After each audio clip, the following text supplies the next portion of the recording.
Okay, so here we have our first couple example problems. First one I have worked out again, then we're going to work through a couple. Again, total voltage is the sum of all the voltage drops.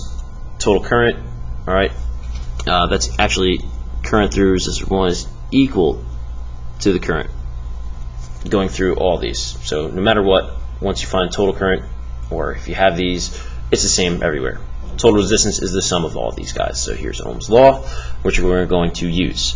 So in this, we were given a value of 12 volts, R1 of 6.75 ohms, R2 15.3 ohms, and R3 of 21.6 ohms.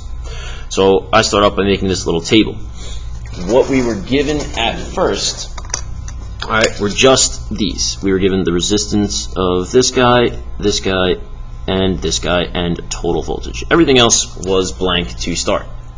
So what you want to do is add everybody up to get the total resistance, RT.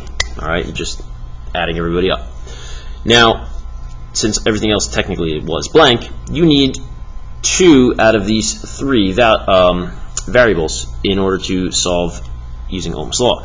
So we couldn't use these guys because right now we're only given R1, nothing else, R2, nothing else, R3. But we have VT and RT. So, solving for IT. Let's zoom in here. Total voltage over total resistance, 12 over 43.65. You're going to get about 0.2749. Now, you could possibly round that to 2 decimals, or leave it as is, and then you'll have to round coming up later. So once we know what this current is, we can flop that guy in here. And because we're dealing with a series circuit, the current is the same throughout every resistor. Okay, so now we have these guys, and now we're just left to solve for V1, V2, V3. V1 is equal to, if I cover up V, it's I times R. But you got to make sure that all the numbers go together. So VT goes with IT and RT. V1 is going to go with I1 and R1, etc. I2, R2. So take the take our current that we just solved for, the 2.749 amps, times the resistance values here, 6.75 ohms. All right. So write out what we get.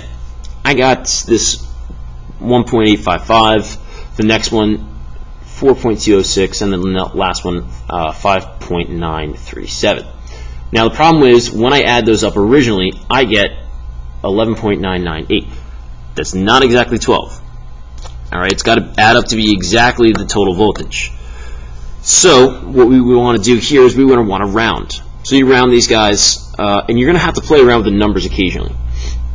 So I wound up rounding this one to 1.86, 4.20, and 5.94. Add those up, I get 12. Now, again, that needs to be, when you add the voltage drops, they need to equal the battery voltage, or VT.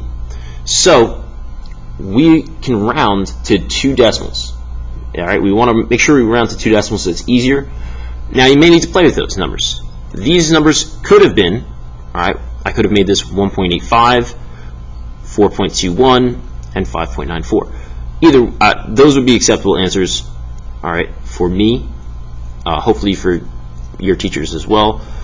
And yeah, that's pretty much all you're going to do. And then once these guys do add up to equal 12, all right, then you would write these numbers in over here. Don't write these in when you first solve for them, okay? Make sure everything adds up, then we can write these guys in.